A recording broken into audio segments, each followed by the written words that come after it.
What's going on, Brookie Nation? We are back. Isla's got her shades on. We are kicking it. Thank you for rejoining us for the Storybrooke Circus, your Once Upon a Time podcast. I'm Mackee. I'm Isla with the shades. Isla with the shades, with the blue dress on. Mackee with the good hair. With the good hair. Thank you for joining us at the Storybrooke Circus. We are reviewing the Once Upon a Time ABC television show. We have seen the entire show, and we are doing a full rewatch episode by episode, putting it through its paces. I'm very excited to be joining my lovely co-host. You look like Audrey Hepburn right now. I love it. Oh my gosh, the highest of compliments. Thank you. We love a breakfast at Tiffany's moment. Right? I agree.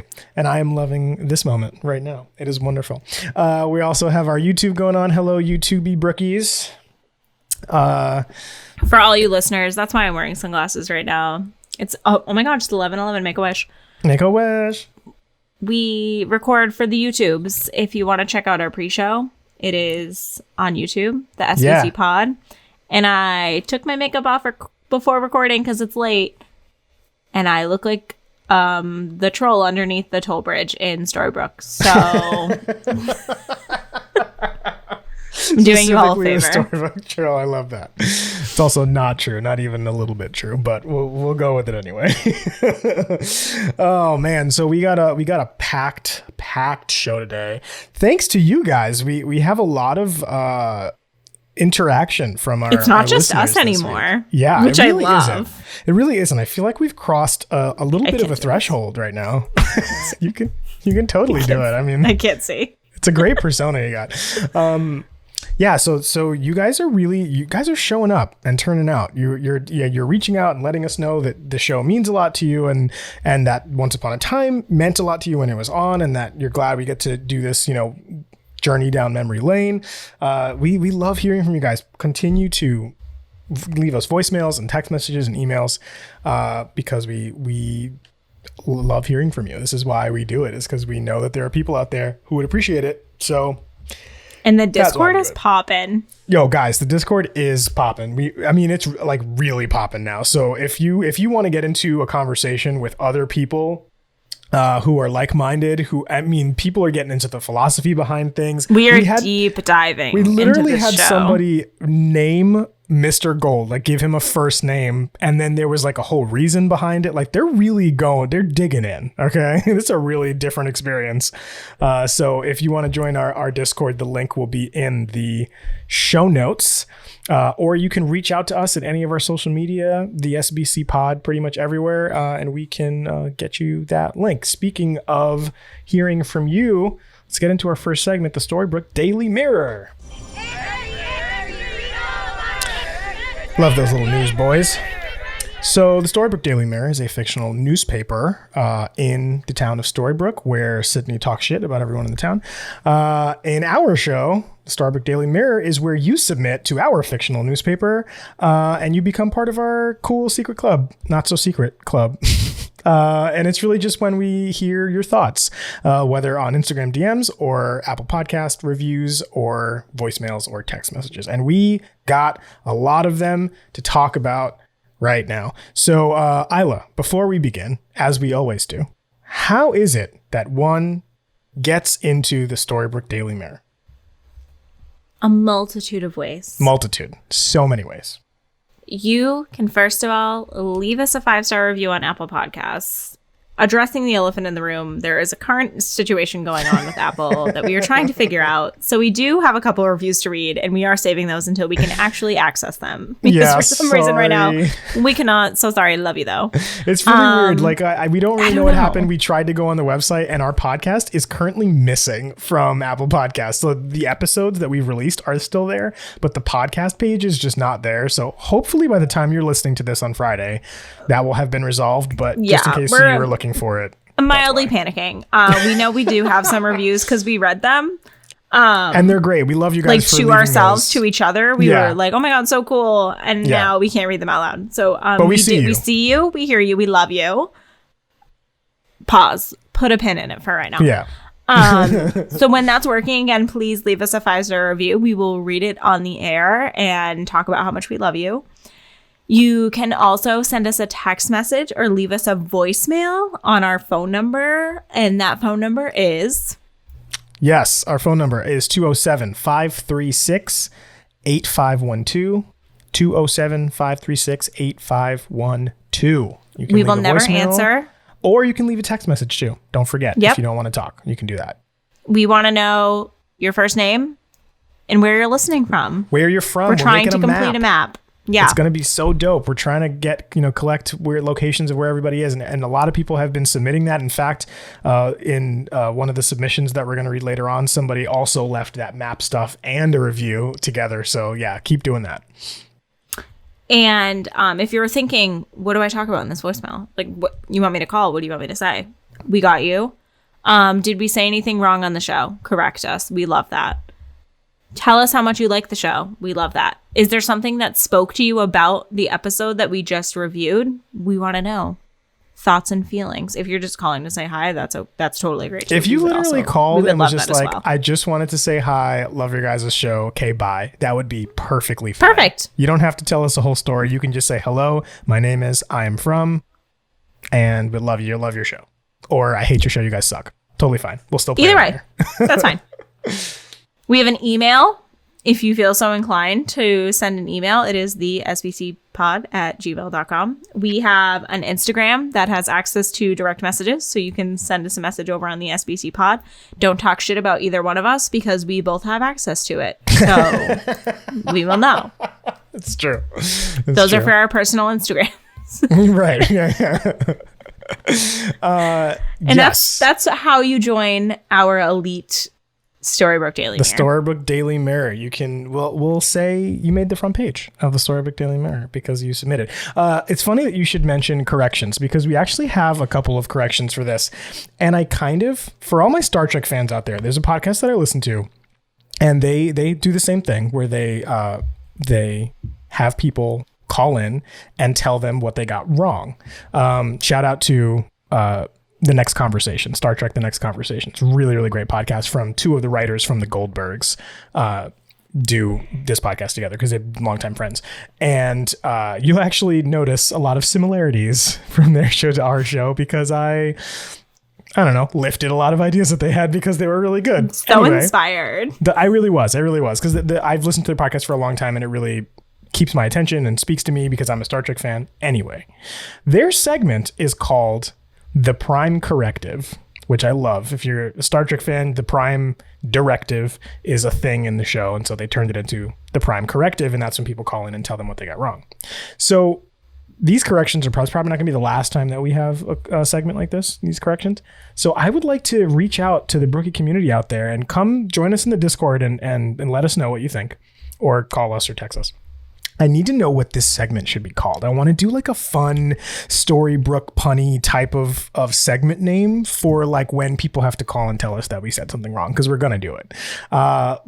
Anyway, please name our segment the correction segment of the show.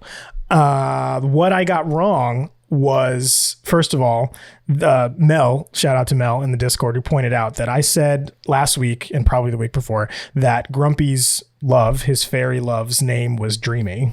That I just misread somewhere weirdly. He said that she was Dreamy. Her name is not Dreamy. In fact, it's very embarrassing to find out what the Dreamy reference is in this episode. I'm like, I'm a complete ass dummy. That's not at all what her name is. It is the name of someone, but I'm stupid and that's not what it was. So thank you for that correction, Mel from the Discord. Also, there was a correction from last week. Last week, I incorrectly said that Brian Spicer was the director of What Happened to Frederick. Well, not only was it not Brian Spicer, but the whole reason why we were even saying who wrote and who directed episodes was to talk about repeat workers, right? People who are either writing the same kinds of episodes, maybe writing the same characters, or writing in the same style. Are we noticing a style of banter in dialogue or action or whatever in the director and writer's work? Well, last week's episode of What Happened to Frederick was directed by Dean White. And funnily enough, Dean White is our first director, and I think up until this point, only director, who has directed multiple episodes. A repeat. A repeater.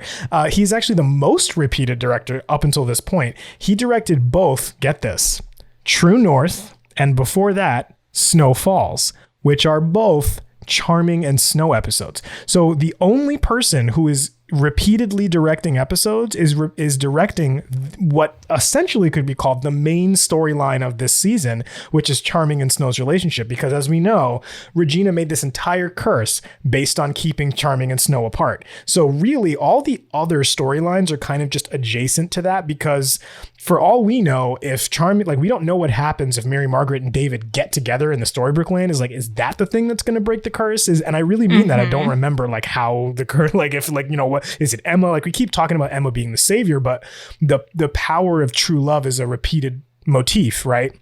So the two of them are kind of the most important ones right now.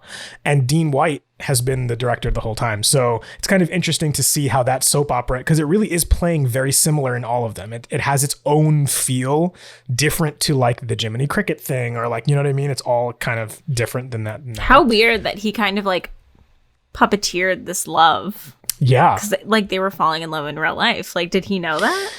That's another good question. Like, I wonder if, you know, how tongue-in-cheek his you have to direction think with them. He had to spend a lot of time, you know, directing them to do lovey stuff. Wow. I mean, think about your like high school drama teacher who found out he's teaching 17, 18-year-olds who are all dating each other, finds out that two people who are playing romantic leads in a show. I know that my high school director would do a lot of stuff like that on purpose. Like once he found out that two people were dating and they were playing even remote love interests in the show or like on stage at the same time, he would just do totally embarrassing shit just to like. That's funny because in our school they hated it. Oh really? Oh, when kids would date, because then they'd fight and break up. Yeah, so in show choir, you only dated show choir people. And they hated it. We could never be partners. You could never be partners with your significant other. Oh, because they were like, if you break up in the middle of competition season, I'm not dealing with that. Right. I'm not dealing with you throwing her off the stage because you guys are in a fight right now.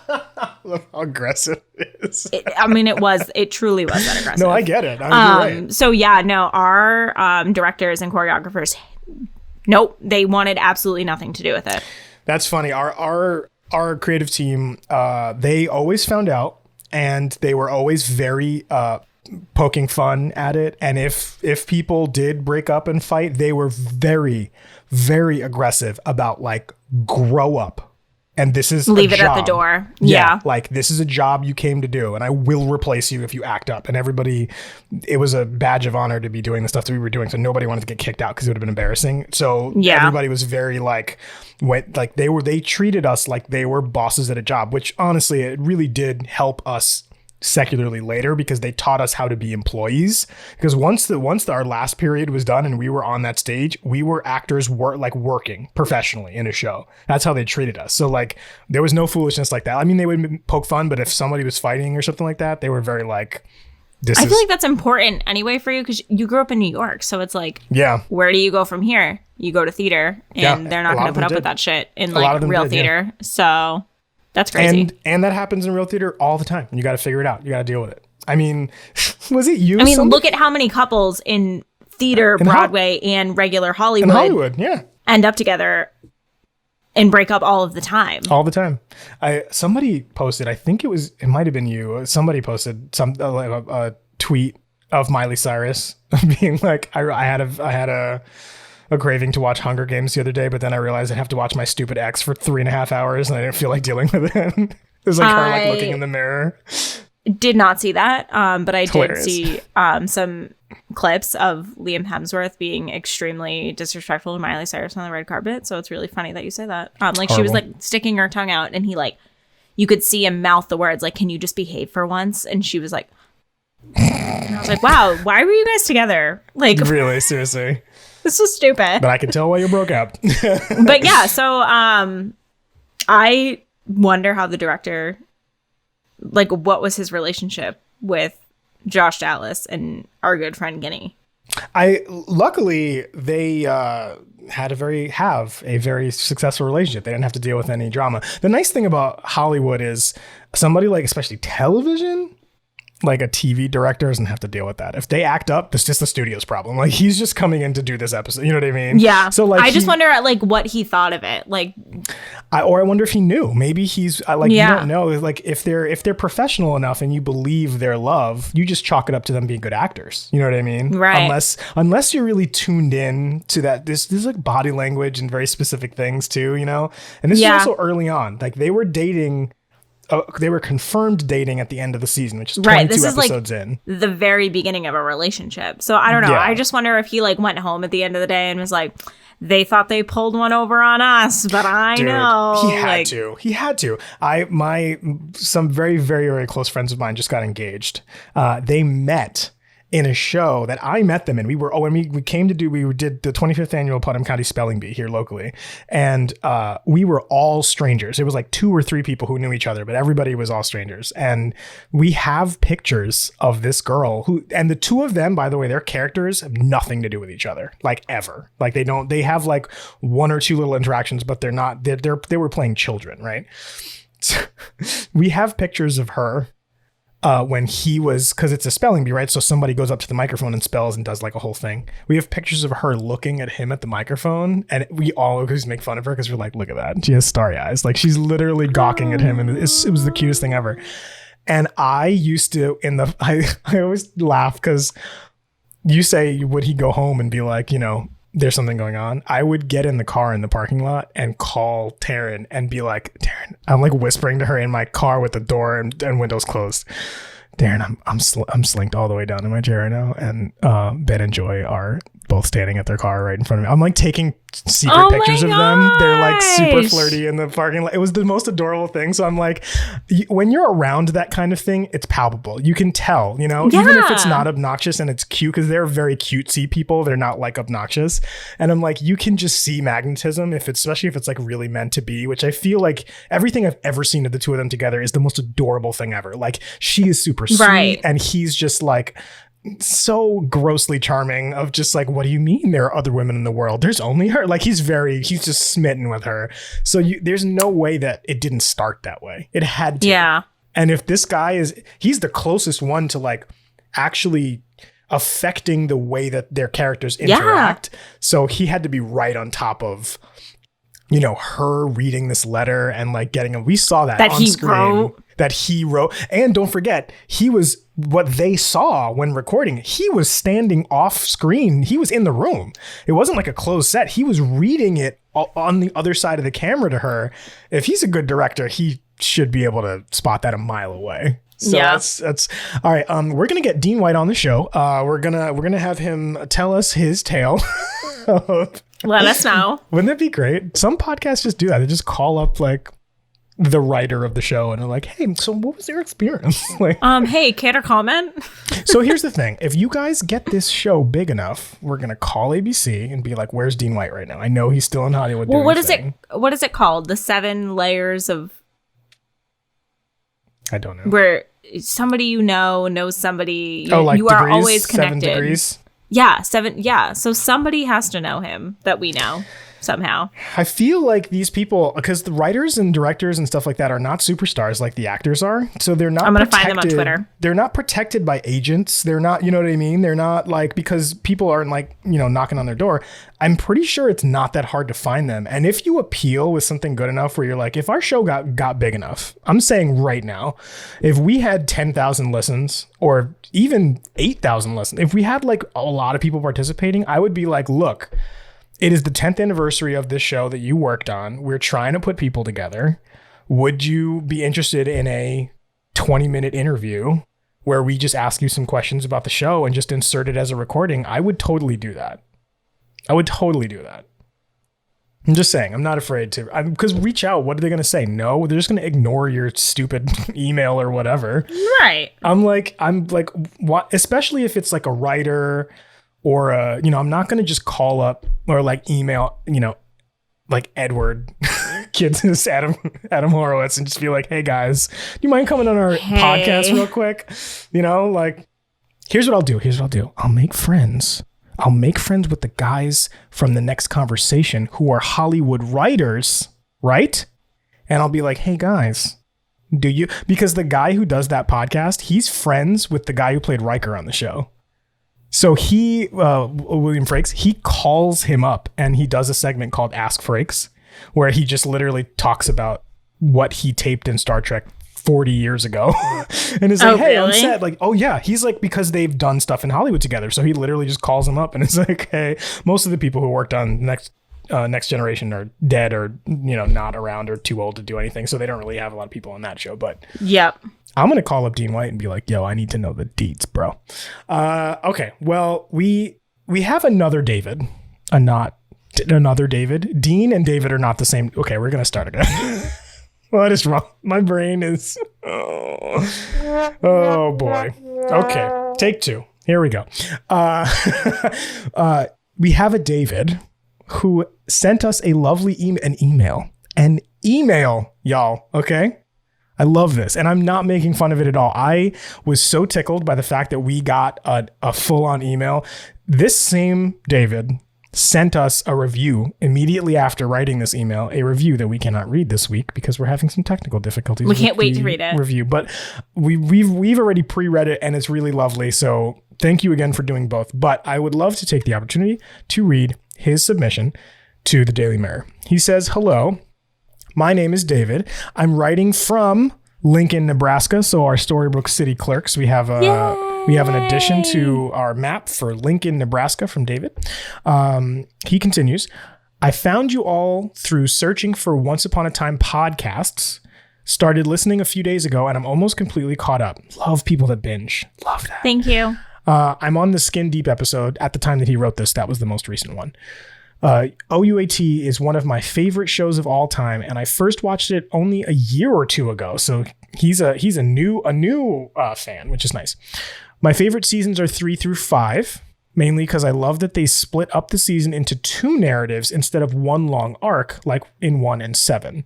Your podcast is awesome. Thank you. Firstly, as a white dude, it's cool to get different perspectives on things from people that aren't me. I love how inviting the show feels and how much you do pump up the love I have for the show, especially when a plotline comes that's not great. Pause. I love that people are excited for the boring stuff. This is not the first person that said, I love that you're pumping up my excitement even when it's boring, or like especially when there's one that you need a little bit more encouragement or something to get through. It really is encouraging, I think, for us to hear that people are listening to the boring episodes because we're making them interesting for a different reason other than the fact that they're boring. Yeah. You know what I'm saying? Like that's a really cool effect that we have. So he continues. It's really cool to hear the progression of the show through each episode. The commentary angle is inspired and is mixed very well, in my opinion. Yo. Oh my God. Thank you. Flex. Thank you so much. I actually work really hard on that, so I really appreciate it. I don't know. This is another excellent point that both Isla and I really love. I don't always agree with your opinions, but they're your opinions, and that's cool.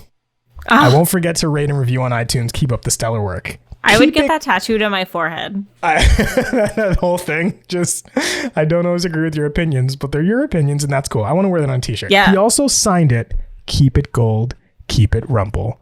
David. David. This message, now you get the claps, David, and you can thank the Academy for the amazing job you did on this submission. I'm terrible at geography, and that's kind of why I wanted to do the map, because maybe I'll learn something along the way, because you could throw a dart at a map, and I would say, sure, that's where Nebraska is. I have no idea. Could not... All right. Well, could not tell you that it's in the United States of America. I don't know. We will prepare the prime. It's corrective. in the lower 48 somewhere. Where? Unsure. If I didn't even know there were 50 states up until like a couple months ago. So. Yep. You get another one of these too. That's what that gets.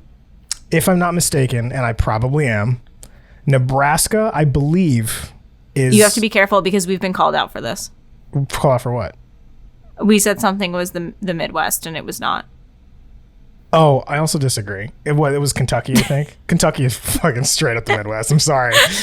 Kentucky shares a state border with Ohio, and there's nothing more Midwest in this entire country than Ohio. It's actually a weird misnomer because Ohio's not really remotely west. Like, Ohio is below Illinois.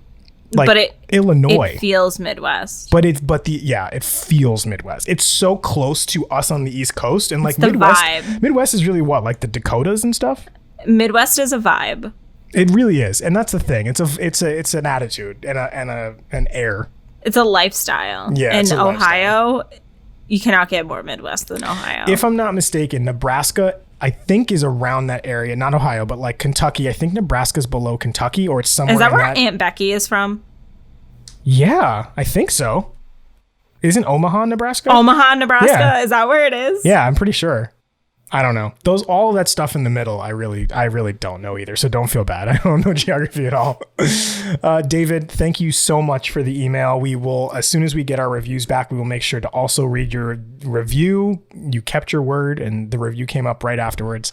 And then David joined our Discord and made his. I want to find it because I don't want to quote it wrong.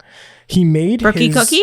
Brookie Cookie. He made his name Brookie Cookie, which I'm like, that is friggin' awesome. In fact, we've had a few people in the Discord. Blind Witch Lisa. There are people making names in the Discord based on like characters from the show or like references to the show, and it makes us so friggin' happy. Thank you guys for being so dedicated to the fandom of this show. We also the email just made me really happy. It really did.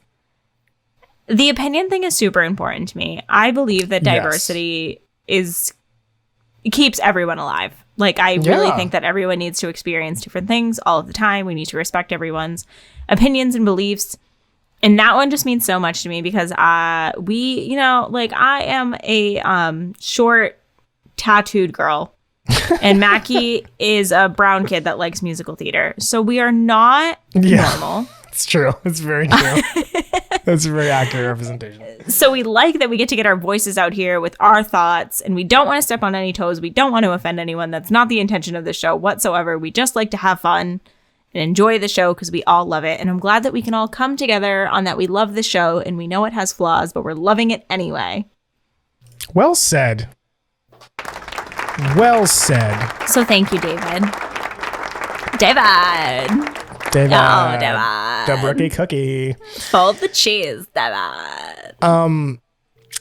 Isla, would you like to pull up our Instagram DMs while I introduce our next voicemail? Because I think we should also read the preamble DM. Our next voicemail comes from a gentleman named Jonathan Chisholm. He reached out to us on Instagram and left us a very lovely message introducing himself and saying how much he loved the show. He's very excited to listen with us. And we were like, oh my God, thank you. This is so great. We're making new friends. This is awesome. And then sent this amazing voicemail. And we got to hear his voice, which is fantastic. And he even, after sending the voicemail, then messaged us and said, I left my first voicemail. And I went, first, sir? I love this energy, this attitude that we're going to come back and give more after this. Like, I was so tickled that he was just like jumping in. We later found out that we share a love for musical theater. He's a musical theater kid like we are. So there's an air about those people. We can feel it. You know, he was like, I kind of had a sense, and I was like, I did too.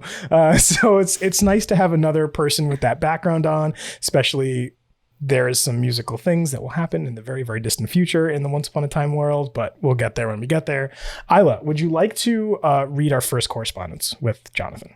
Yes. So before the voicemail plays, the voice matches the personality. 100%. I cannot describe how much I loved it. We could not love it more. He DM'd us a couple weeks ago and said, this podcast is amazing. I'm currently binging all of the podcast episodes. Thank you.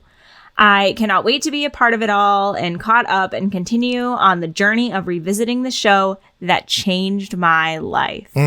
Love to hear that. So moving. That's such a big statement to make. And I understand where he's coming from because TV shows do that for me. Like, I feel as though I get characters are my friends and family.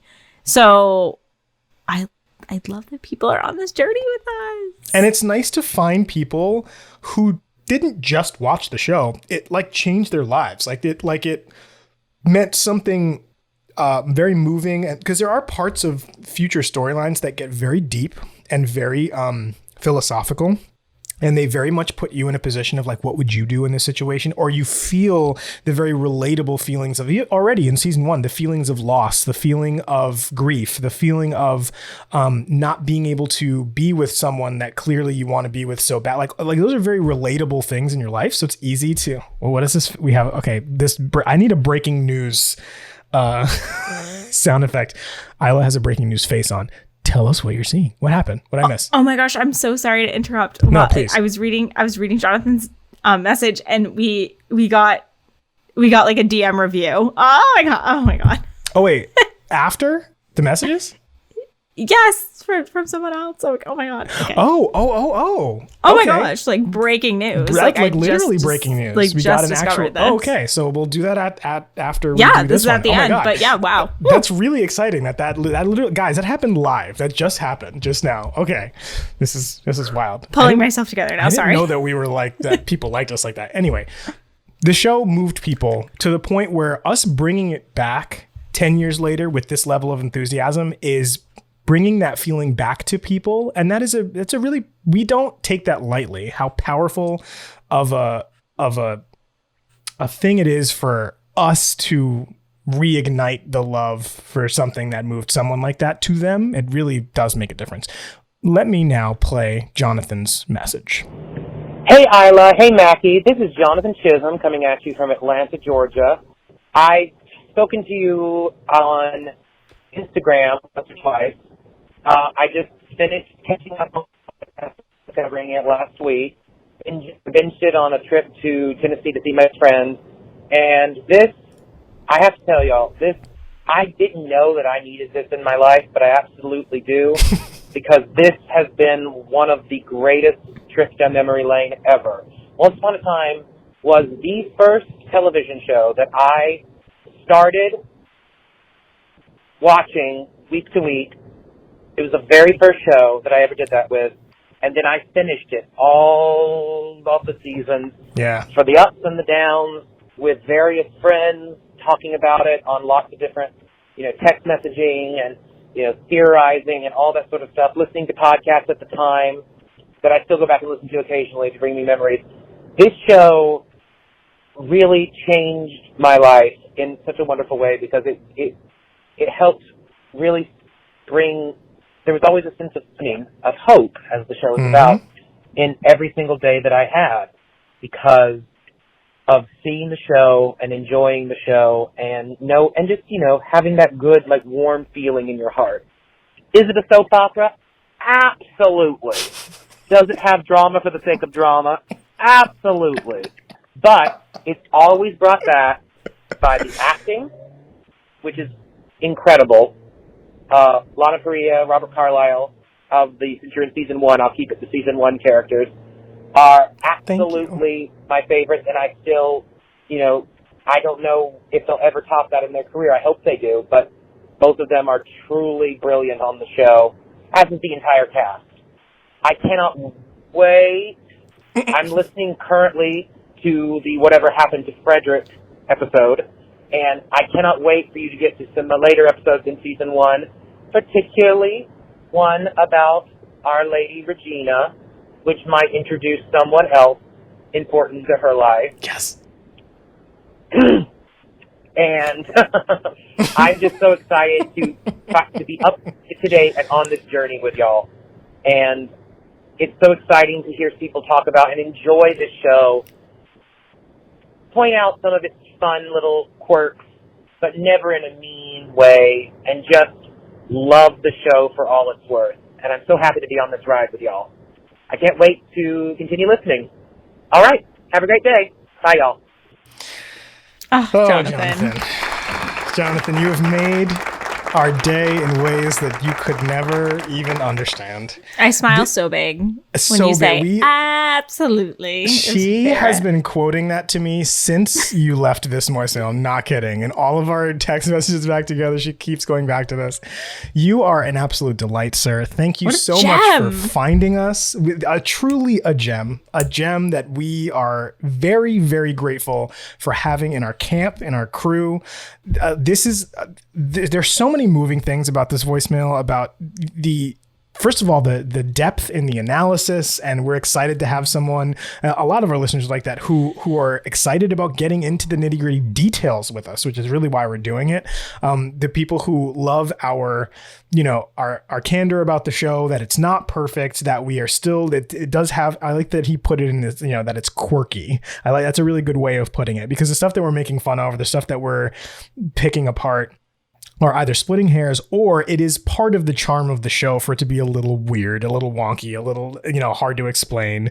Like we keep why doesn't anybody know about the orphan kids? Like there's, the little things like that I think add the sum of all of those things, really what makes this show great. It has heart, and that it makes people hope. And the fact that we're finding these people like Jonathan who watched it religiously every single week from beginning to the very last episode, and we're so invested. We are doing our best to try and give back to those people, and this is somebody who found us that way and is excited on. I also love, just as a side point, I love how respectful everybody is being about the level of spoiler that we're doing, because we've established that most of us have already seen the whole show, but there are some listeners that we've repeatedly said are watching along with us, quite literally listening to the show on the air with us for the first time ever. And they don't know what the future characters are going to be. They don't even know. The big thing about Once Upon a Time was what fairy tale characters are they going to introduce? That was a big excitement. We don't know which characters are going to bring in. So the fact that people are even being sheepish about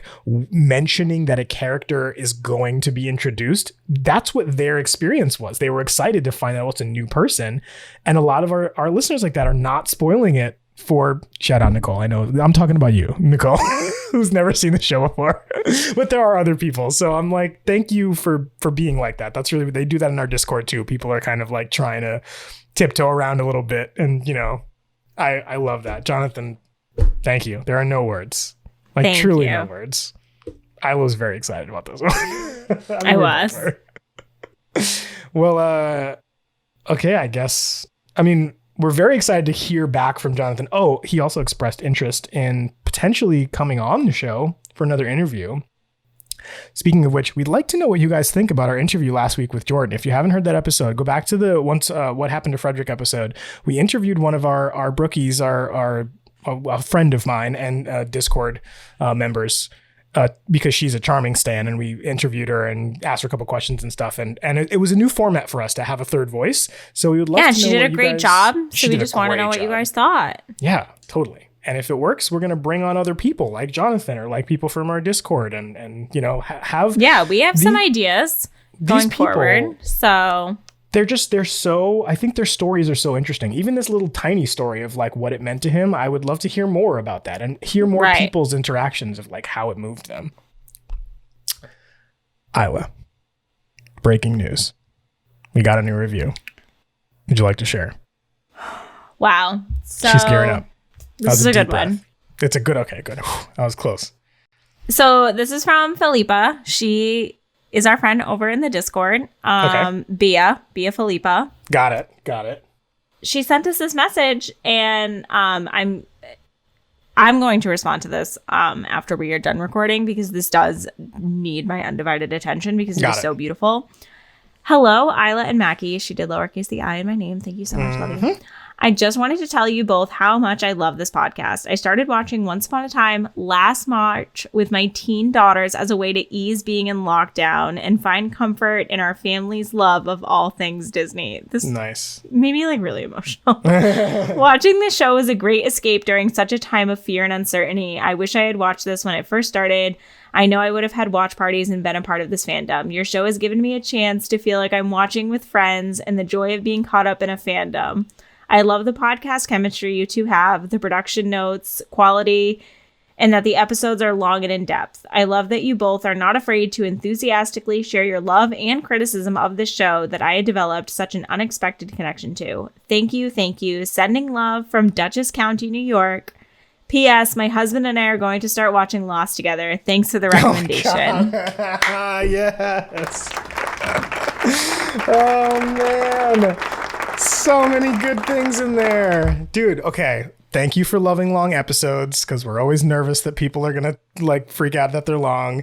Thank you for starting Lost, because we are starting a friggin' pandemonium with the Lost thing. I love that we have not started a podcast on it. We've just been like lightly playing around with it, but we have started such an enthusiasm about rewatching Lost. Some people are now rewatching it with us because we're kind of watching it casually. And then we have some people who are like, I'm waiting for your podcast to start so I can watch it with you. We're like, what podcast? We didn't say we were starting one yet. I know. But listen, the people have spoken. So, maybe something will happen. I don't know. I loved that you watched this in lockdown. It's a great one to start for quarantine. Let's be honest.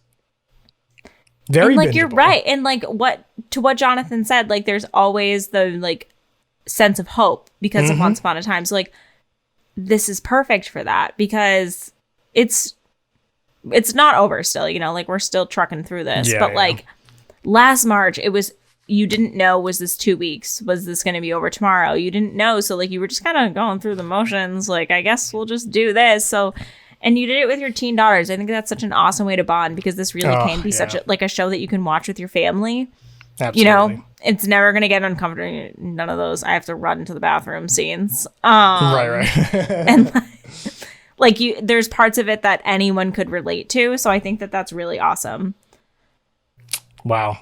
Dutchess County, New York. We have a lot of New York listeners. We do have a lot of. It's actually we have so many brookies from New York. Very interesting about this little map project that we have brookies from New York. Well, you know what? That's a little drink clink for you. Cheers. And then thanks for saying that we have podcast chemistry. We are super fast lockdown BFFs. We are quarantine best friends. That is how this came to be. We officially met just a little bit over a year ago. Yeah. Basically, for the most part. But we started our first podcast together a year and a couple weeks ago, or a month, I guess, a year and a month. So we haven't even been doing this that long. So for you to mention our chemistry, it's kind of we hang our hat on that we flow. We have our little radio show thing going on. So anyway. Philippa, thank you so much. So much. This is such a nice, fun surprise. Amazing. Yeah, that's the most breaking news could possibly get. All right. So the last one we have been stockpiling some messages that we got. We had mentioned last week that we wanted to make some room for Jordan's interview. So we were going to punt some of the voicemails to this week. So one of our listeners, Agent Leo, he's also in our Discord, a loyal listener from the very beginning, very, very supportive of our show and us individually. He was basically binging the show and then commenting along the way and leaving voicemails on various things along the way as he was catching up with us. So instead of playing all of those voicemails, we have kind of gathered all of his information together. Isla is going to do a Masterpiece Theater paraphrase version of the general thoughts that Leo brought, but he did bring some really, really amazing contributions that we didn't want to leave behind. So we wanted to make sure to include his voice as well. So Isla, take it away. So, he did say that he would prefer that we paraphrase. I get that. It is a little scary to do this. So, but thank you for doing it anyway. Thank you for doing it anyway. Yeah. Live, laugh, love. You did a great job. Leo, we invite everyone to correct us. I gotta take a second to correct you. Oh no, my God. Reverse correction. What happened? Leo, it's Isla. Oh, right. If you want to call me Ela, that's fine. I went by that for a long ass time. I answer to it. But just that's fair. I love. Okay. All right. Love that for us. He did. So he said the show because we talk about how it's a little quirky, and he said it's cheesy, but he says that that's okay because it's a fairy tale. Yes. And I think that that's true. We can definitely blame the fairy tale aspect on a lot of its issues. And he was also talking about how Regina and Mary Margaret and their like dating struggles are just hilarious. And they are, because Mary Margaret is on a continuous first Tinder date and Regina is sleeping with the sheriff. So a hot mess express over there. It's gross. Thank you so much for the love and watching the show with us. He said multiple times that, you know, he really appreciates the show. He appreciates us. And we reciprocate that love right back. Absolutely. 100%. And for the episode, I forget what the episode is, where we learn that David is not really David. You know, his mom. He's not John Doe? Yes. No. I'm sorry. In the Enchanted Forest. Oh, gotcha. He picks that his mom is the MVP. The shepherd. Yeah. For all the sacrifices that she has made. Absolutely. And I agree with that. Agreed. Yep. That's what Jordan was saying. Oh, and I just like to always mention this when we pour one out for our dead friends. He pours one out for Graham. So thank you so much. Always. Clink to that. We love that. Clink, clink. And he does not give episode 10, which is 7:15 a.m., a 5-star. Okay, I'm listening. Gasp on that one, because that was a standing ovation from us. Yeah. He does not agree with the infidelity, and I have to respect him for that. Neither do we, but we gave it a 10. We don't. We gave it 5 stars in a bottle. It was lightning in a bottle. It was just that episode. I mean, the infidelity was in that episode, but I think we were so gassed up about their real life love that we were rooting for Josh Dallas and getting good. Yeah, but he says he couldn't give it a 5 because of the kiss. Right. He's right. We put aside our morals for our obsession with Josh Dallas and Genny. Just the first time, though, because every other time after that, we've been mortified. I know, we're like no. We're like, I hate this. Yeah, it's disgusting. But it actually is really funny that for the first time, I think because it was the first time, we were just really excited that we were just like, we were reacting on the in the moment feeling of it. It felt good right then. Every other time didn't feel good, but that one time, very bad. And I think that one time felt good because for that moment, up until that point, we had just been following fairy tale, right? So we're just waiting for the fairy tale characters in Storybrooke to like get back to where they were in the fairy tale land. So this whole time, we're really rooting for David is not a real person, and Mary Margaret is exactly like those are not real people. This is a dream, and the kiss in my head felt more like, oh, they're waking up from the dream, right? So that really can't happen until the curse is broken. We hate that, but So I see where you're coming from. I think we just got excited because it was disconnected from the real world people. And Leo also talks about Regina and how she is just completely spiraling because her happy ending is different from a normal person's happy ending. Mm-hmm. Leo says that Regina's happy ending is that everybody is miserable. It's not even about her own happiness. It's literally just about, and he says that she's really spiraling because she's losing Henry. And that is the only glimpse of happiness she's had since the moment that we don't know about yet. I'm really, really excited to get into, because we're obviously know they're doing a lot of like weird flashbacks out of order, right? Mm-hmm. Up until this point, we've only gotten flashbacks to Enchanted Forest. Well, very soon, we're going to be getting flashbacks all over the place, right? And because we have bits and pieces of information that characters have spoken about, but have not seen on camera. So we are actually going to see some backstory to what happens between Regina getting the town into Storybrooke when the curse is enacted, between then and when we meet Emma. There's some stuff that's going on in there that's going to fill in some gaps. And I'm really excited to get to that part because it's going to address some cool Regina character things. Yeah. That's what one of the cool things about specifically Regina and probably Gold, those two, their characters without all of the information. Their characters are very hazy and blurry, and it's hard to really pin them down to a structure and to a form until you get the rest of that information, and we don't have it yet. They're going to give it to us in pieces, but every time we get one of those episodes that fills in a little, like look at how different Regina looked, Evil Queen in Enchanted Forest, when we saw the first episode that we saw her with Leopold with the light dress on, and we're like, oh yeah, is this like pre-evil Regina? Like, so and little things like that. I mean, little things like that, like packing onto the clay, is going to be really cool to see her evolve. And I really want to remember this moment because I want to revisit his thoughts when we get there. It's like mid-season 2. We're going to start getting, I think, 2. We're going to start getting into some, like, you know, where Henry comes from and all that other stuff. So yeah, and he talked about the curse breaking and like where is that coming, because everybody's starting to get happy endings again, you know. Hansel and Gretel were reunited with their dad in Storybrooke. Archie stood up to Regina. Yeah, maybe Mary Margaret and David are gonna get together officially pretty soon. Like it's just shit's blowing up, so we gotta figure it out. And then Agent Leo did call in again on Monday to let us know that he thought it was interesting that I asked if Chip from Yucatan listened in Spanish or if she listened in English. And just for our listeners, if you're not over in the Discord, Chip has joined us over on the Discord, and she has said that she listens in English. And is a girl. And also Chip is a girl. That we didn't know. This is why you need to join the Discord and tell us who you are. It's super fun. Leo went back and actually watched a couple episodes in Spanish, and he says that it's dubbed very well. They get a lot of the infliction done correctly. And the only thing he said what was really funny is that they don't change the pronunciation of names. So like August, they don't say I failed Spanish every single year that I took it. They don't say it like how they would say the month Agosto.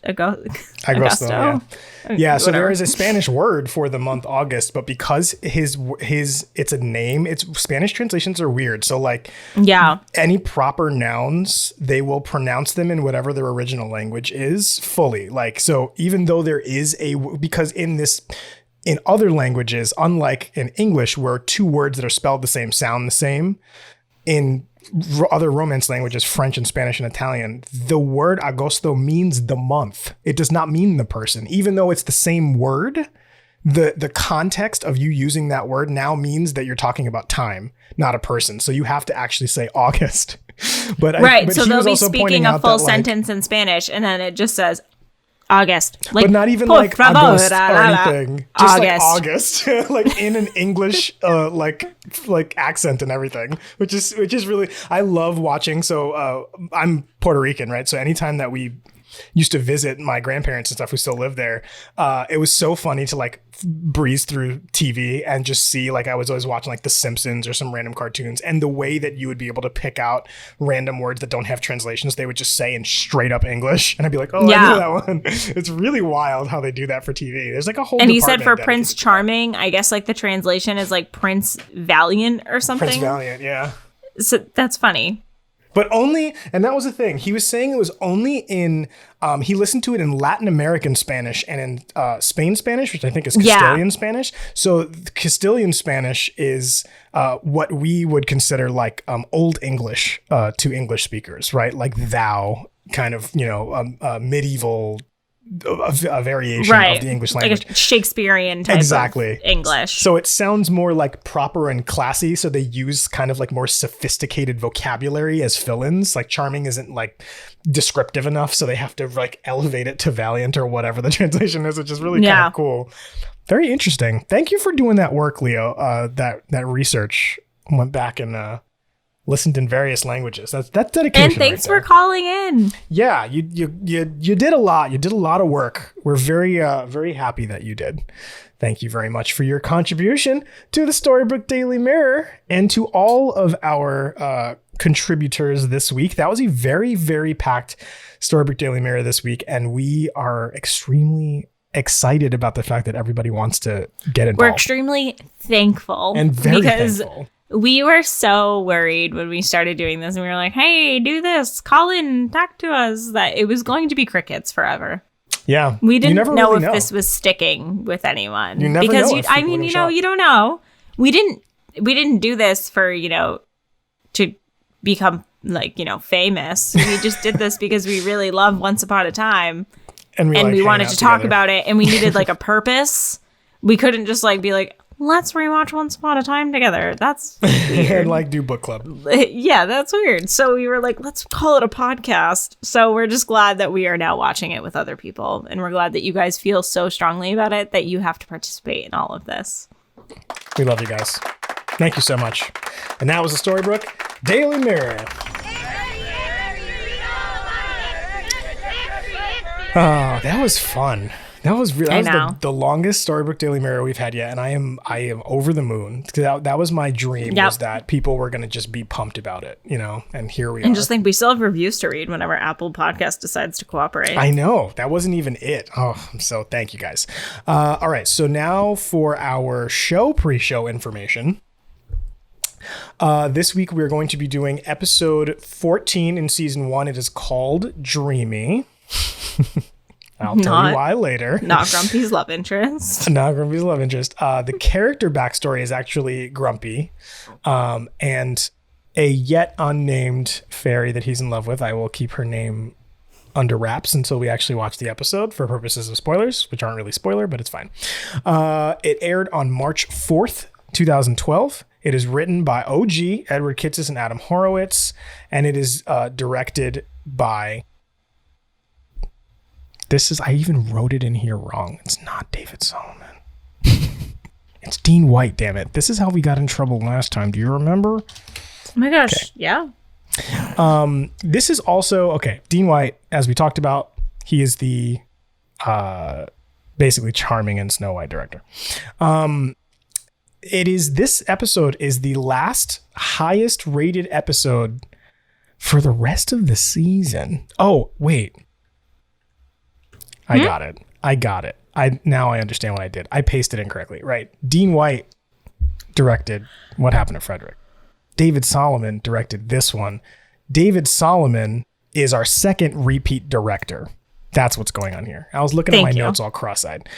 David Solomon last did The Price of Gold, which is the Cinderella Rumple episode, which has nothing to do with anything. So he is a repeat director, but not like correlated to what the last thing that he directed. But let's remember how, that was the interaction, because don't forget there were scenes like the big ballroom scene where they're like moving in and out. Oh, that's what I remember from that episode. They're like, Snow and Charming come dancing in to Cinderella, and they're like the camera's like circling around them, and then her husband then leaves and Rumple kind of cuts in. There's like really beautiful choreography to all of that kind of shooting. That's something that a director would be involved in decision making of, is like the flow of how scenes go, in terms of like cameras and where they are and stuff like that. Right. If they choose to be that hands-on, because some directors don't, they just kind of facilitate and let them do their thing. But with a show like this that isn't procedural, it's kind of different every time. I would imagine the director has a little bit more hand in the tension, directing how much tension and through camera moves and camera positions is happening between characters, specifically in the Enchanted Forest. So we'll look out for that. So this is the last highest rated episode for the rest of the season. They measure it. I don't even really know how they count this, whatever Nielsen ratings or something, but they count it by millions of viewers, right? And the highest order, obviously, episodes 1 through 5, because everybody was interested in this new idea. They got 11.8 something million viewers on their season premiere. And then it started dwindling down every episode, 11 million, 10.8 million, right? It kept going down 1 through 5. Then it dipped down to like 9s and 8s. And then episode 8, which is the dirty politics one, right? With gold lighting buildings Sydney. On fire. Yeah. Was go back up to like 10.8, and then a dip down. And then episode 11 is the fruit of the poisonous tree, which is Sydney double crossing Emma, right? With the plans, all that stuff going on. The sneaks the episode. Yes. That was 10.6. And then, and the Enchanted Forest with that one was Leopold. That was nice Regina temporarily, right? And then this episode, Dreamy, is the last episode that reaches 10 million viewers. And for the rest of the season, it was all 9s and 8s. So it kind of dwindled down, even the season finale, which is very odd. So I only mention that because I'm curious. Everybody has repeatedly mentioned that seasons 3 through 5 specifically, not even 2, but 3 through 5 are their favorites. So I want to see if there's a correlation in the viewership, if in what they calculated and actually saw. Again, I don't know how because I don't think it was streaming in 2011. I think it was on network ABC and like regular TV. How the heck do you I don't know how they collect that information, but anyway. So we'll see if the viewership goes up in season 2 or when we get to 3 through 5, if we actually see a rise there. Right. For this episode, the synopsis is this. Unlikely allies, Mary Margaret and Leroy, team together for a good cause to help the Storybrooke nuns sell their candles during the town's Miners' Day festival. But Leroy makes a promise to one nun, Astrid, that he may not be able to keep. Meanwhile, Emma is looking into the mysterious disappearance of David's wife, Catherine. Remember, we watched the promo and they were like, Leroy, or they were like, all the stuff with like Catherine. And I was like, this is a grumpy episode and you didn't even talk about it at all. Like, I do remember this. Going on. So I guess we'll make sense of that later. In the fairy tale land, Grumpy finds forbidden love with a beautiful but clumsy fairy. So that's our synopsis for the episode. And now, before we watch the show, we do a segment that we call Production Notes. Production Notes. And this is when we go into the real fun, nerdy stuff, the behind the scenes notes that happened on production and props and goofs and all that kind of stuff. So first thing we're going to talk about, timeline. We talk about this a lot because this is a little bit hard to get through. And we've already talked about the fact that we're going to do a dedicated episode to at least the Enchanted Forest timeline for now. The Storybook timeline for now is pretty linear, but it's going to get real messy in season 2. So we'll do that too. So for the timeline now, this episode happens right before 7:15 a.m. 7:15 a.m. ends with, or 17:15 begins with Snow and Grumpy meeting in jail. It ends with Snow forgetting about Charming, and she's living with the dwarfs. So this is the stuff that Grumpy talks about in jail with Snow. I have a quote here. Where is it? It says, Grumpy, this is not a quote from him, but there's an estimated gap of time between this episode and 7:15, and the timeline says it this way. This is the estimated time of Grumpy's attempt to win his love back, right? And Grumpy's imprisonment in King George's castle dungeons, right, is in between these two episodes. Grumpy is still in love with her even after he left, so he tries selling the diamonds that he mined. The dwarves are got their diamonds from their mine, in order to buy an engagement ring to propose. But the ring that he mined is a stolen one, and then he's called a thief. That's how he ends up in the dungeon. That's the story that he tells Snow when they first meet about the dreamy fairy that he loved. Okay, so there's something else that's going on with the timeline. This episode is immediately after all of the Belle and Rumple stuff, like her being entrapped in the castle and them falling in love and him screaming and all of that stuff in Skin Deep. Because there's some interaction between Belle and Grumpy. So Belle just left Rumple. Belle and Grumpy get together. There's a few things that happen in between. Then this episode, then Grumpy's in jail and Snow is doing her thing. That's kind of the order that this is all happening in, because the flashbacks and stuff are going to get really messy. Also, because the flashbacks aren't always happening in order. Even the flashbacks go bounce back and forth during the episode. Right. So it's a lot. All right. So hopefully that timeline isn't too confusing. If it is, reach out to us and we'll have a conversation about the timeline, but eventually it'll make sense. The person who's playing his love interest, her name is Amy Acker. I thought this note was interesting. There's a lot of people that are getting together who, on this show, they all come from a Buffy land from, not J.J. Abrams. What's his name? Joss Whedon, right? Amy Acker is actually from Angel, which is the Buffy the Vampire series spinoff, which is David Boreanaz plays a vampire or whatever. And she was a series regular on that show. Like she was so for the whole middle part of the show, like she was actually important and wasn't like a random guest star. She's also been in Alias and Dollhouse, and she's a voice actor in Scooby-Doo cartoons. There's a bunch of stuff that she's done. So she's actually quite a decorated guest actor for this. This is the first episode to be named after a character. There are several episodes coming soon. In future seasons that will be, but this is the first one that is directly referencing a person. So when we get into like what the title is referencing, it's literally just the name of somebody. Well, I mean, Frederick was a name.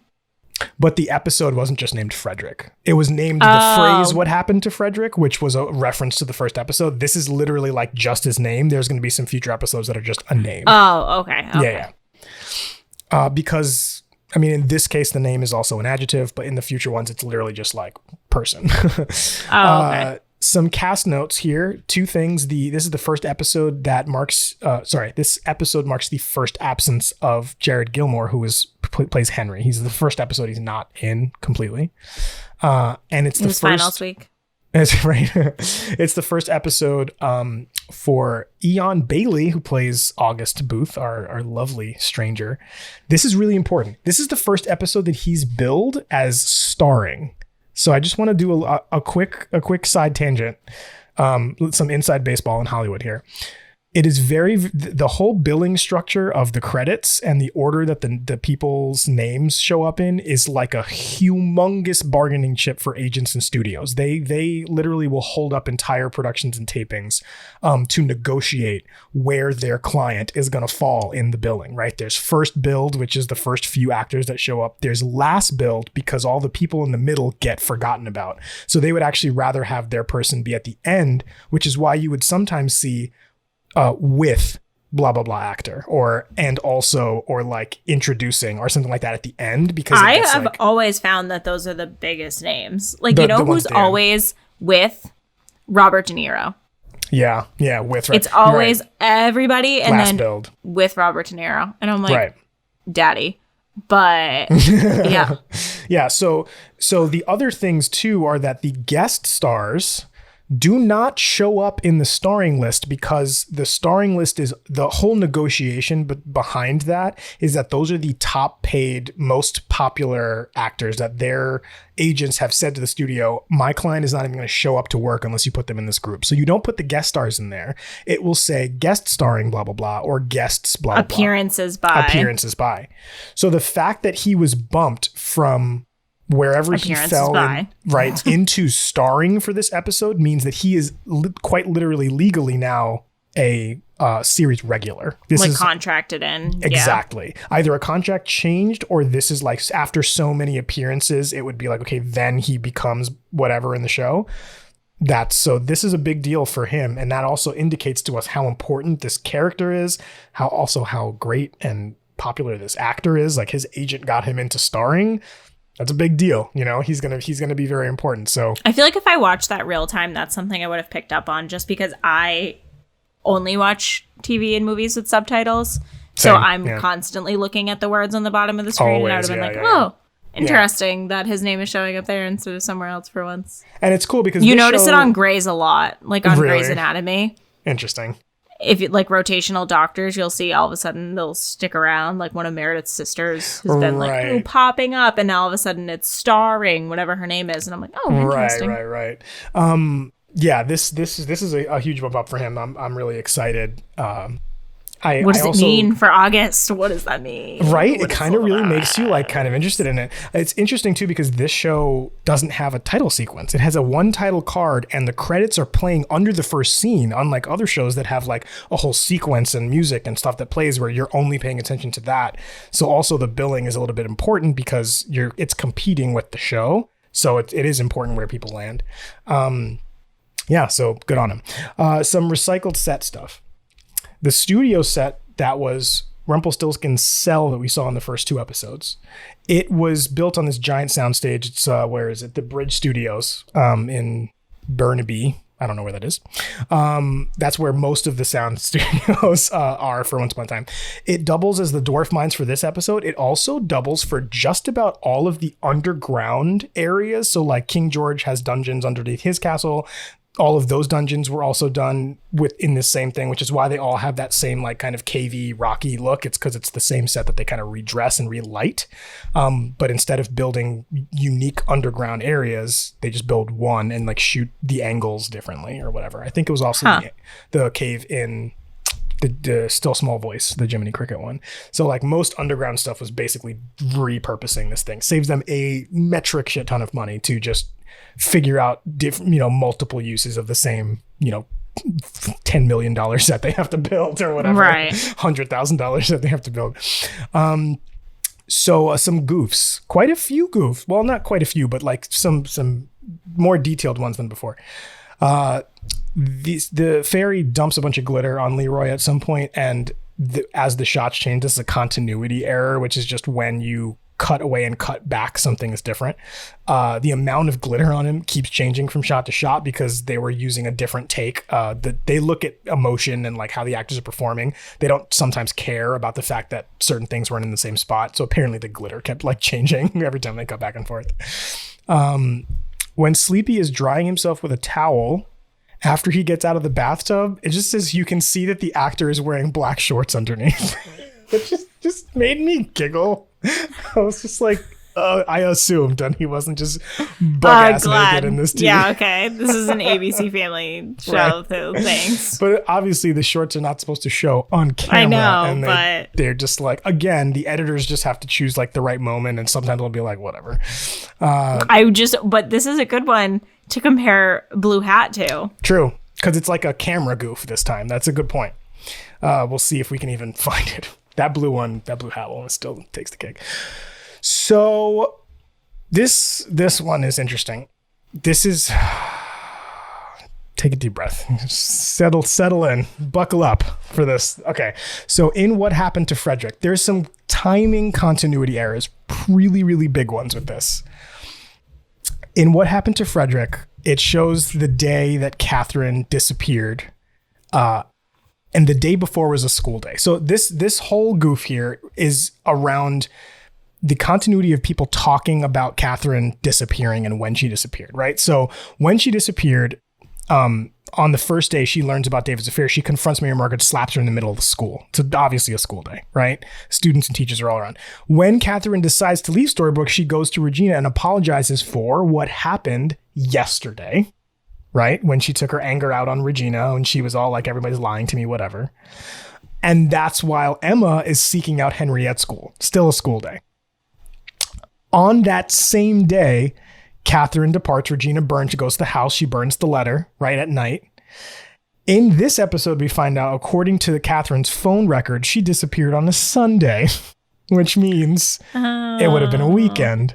So at the end of this episode, Catherine would have been missing for 24 hours, meaning that the episode takes place on the day after she disappears. At some point, Emma talks to David. David tells Emma that the last time he spoke to Catherine was yesterday afternoon, and everybody thinks that David is lying, so he has to keep re-stressing that he's telling the truth. So we know that this is not him like faking the time, right? But he also says that he hasn't spoken to her since the ending of their relationship. And this is where it gets a little tricky. In What Happened to Frederick, it shows that David broke up with Catherine the day before she disappeared. So in addition to all that, Emma says that says to Sydney that David told her he didn't speak to Catherine on the day before she disappeared, but he said he did. Which complicates things even more, because then Emma discovers that Catherine actually did talk to David on the phone the day she did disappear, but he didn't say it. And they actually get into why and how in future episodes. So like the continuity on all this and like when she actually disappeared. And I kind of chalk this up a little bit to like Storybrooke time weird nonsense, because I mean, you right? kind of have to, because everything else doesn't make sense in regards Right. to time. So I don't think that you can hold the whole show to that standard when like That's true. Well, when I looked at the timeline though, right, the actual the Storybrooke timeline says it talks about what happens before Storybrooke is there. There are future episodes where we actually see Storybrooke pre-curse, right? Like, or the place where Storybrooke is. And then they say, in October of 1983, the Storybrooke, Enchanted Forest moves to Storybrooke or materializes on top of where Storybrooke is. So they actually materialized there in 1983, and the curse, for all intents and purposes, cryogenically froze them, right? Right. To Groundhog Day, repeat the same day over and over again, or whatever the hell they were doing for 30 years.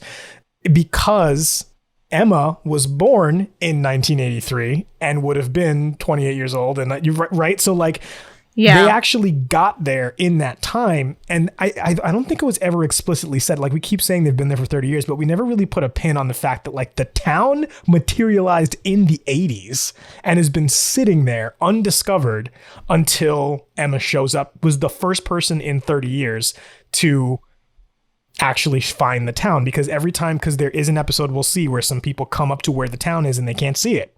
Because you can't see the town, because that's how nobody's been able to get in up until this point. That becomes a really big thing later. So like the fact that time is kind of wibbly wobbly here, I'm like, is that what all this is? Is that they just don't, like, all the yesterday and this afternoon and same day stuff is just more of the like people thinking it was yesterday, but it was really 15 minutes ago, or like some weird... you can't trust the members of Storybook because the curse is still happening, right? Yeah, they're still in a curse. So anyway, that was listed as a goof in the wiki because technically the timeline doesn't line up, but I think we can justify that with, story related time. Blame it on the dark curse. Yeah, blame it on the curse. And that is our production notes. Production notes. Ooh. I know it wasn't a lot, but it felt like a lot somehow. It was complicated stuff. The only other segment we have before we watch the show is a segment where we give tribute to those who came before us. Edward and Adam's previous life on Lost. They have inserted very, very many Lost Easter eggs, and we like to call them out in a segment called What's in the Hatch. So this episode, we have 5. It's quite a bit here. Astrid tells Leroy that the nuns only sold 42 candles last year, which is a reference to the last Lost number, 42. Dopey wears a Geronimo Jackson t-shirt, which I love, which is with a motif from Dharma Lady. So that's all. It's a fictional band. Dharma Lady is a reference to the Dharma stations at Lost. Very awesome. According to Catherine's phone records, Storybrooke's zip code is 04815, 4815. Get this. 04815 is not only not a zip code in Maine, it's not even a zip code in this country. It's like somewhere in Spain, but they needed to just put the Lost numbers in. So they just were like, who cares? Yeah. The phone record of Catherine's call with David is listed as 8 minutes long, as Sydney points out, which is a reference to the second Lost number. And the power box that Leroy sabotages later, it says on it 4816, which I think is like the inspection sticker or whatever on it. So a lot of Lost numbers this episode. Hopefully I will remember all of them and I will call them out with the hatch sound. And now we get to watch the show. So if you have not watched the show with us before, I realize I never really explained this part because I don't really do it well. We have this sound, which is a drinking bell, or a boxing bell. Excuse me. Good Lord. Bless you. Thanks. It is a bell that signifies that you should participate in our drinking game. We do have a Once Upon a Time drinking game that we play. We have a bit of a flyer, sort of, that we have on the Discord if you want to check that out there. Again, our link to join that is in our show notes.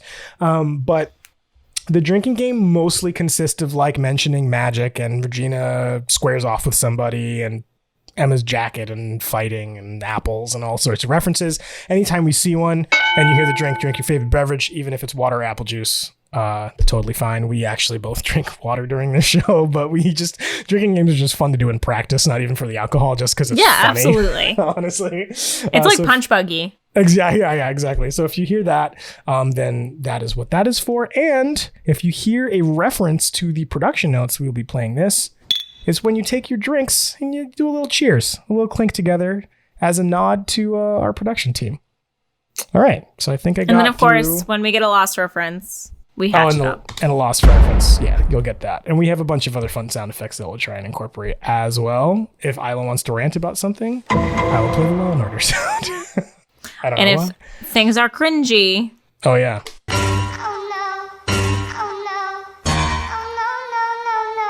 Guys, we're relevant.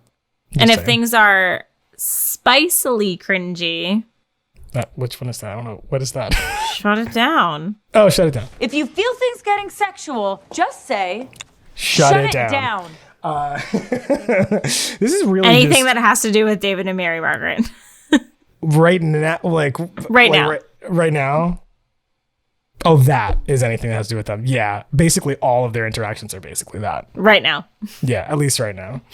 We have a few more sound effects too that we will try and incorporate. I get so into the show, and then Isla and I get to talking that I forget to like play them. So yeah. I want to get better at playing more of them. So I'm gonna try and do that. Anyway, here is Let's watch the show. Our episode 14, Dreamy.